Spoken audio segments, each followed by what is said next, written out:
Hi hello இன்றைக்கி நம்ம Mysore bonda R bajji எப்படி செய்யலாம் பார்க்கலாம் வாங்க. ஒரு கப்பு தயிர் எடுத்துக்கலாம்.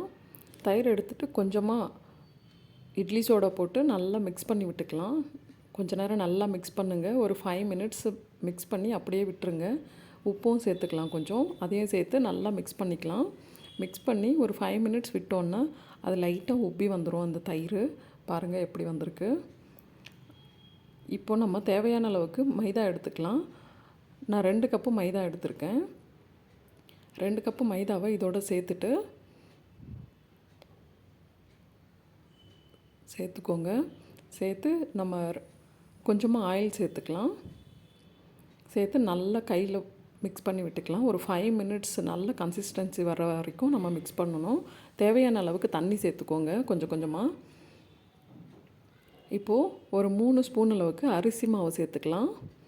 அரிசி மாவும் சேர்த்து நல்லா ஒரு 5 மினிட்ஸ் நம்ம கையில் அந்த ஃபுல்லாக அந்த மைதா வந்து நல்ல கன்சிஸ்டன்சி வர அளவுக்கு இந்த மாதிரி வரணுங்க. நல்லா மிக்ஸ் பண்ணி விட்டுடலாம்.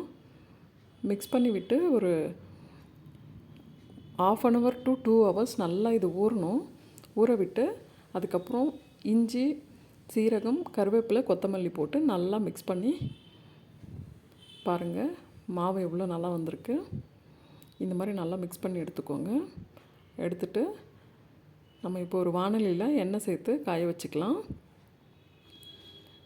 காய வச்சு நம்ம மிக்ஸ் பண்ணி வச்சுருக்க மாவை போட்டு எடுத்தோன்னா நம்மளோட யம்மி அண்ட் டேஸ்டி ஒரு மைசூர் பஜ்ஜி போண்டா சூப்பராக இருக்குங்க. இது நீங்களும் வீட்டில் ட்ரை பண்ணி பாருங்கள். ரொம்பவே டேஸ்ட்டாக இருக்கும். இதோடு கூட நம்ம ஒரு க்ரீன் சட்னி இல்லை தேங்காய் சட்னி அந்த மாதிரி ஏதாச்சும் வச்சு சாப்பிட்டுக்கலாம். சூப்பராக இருக்கும்.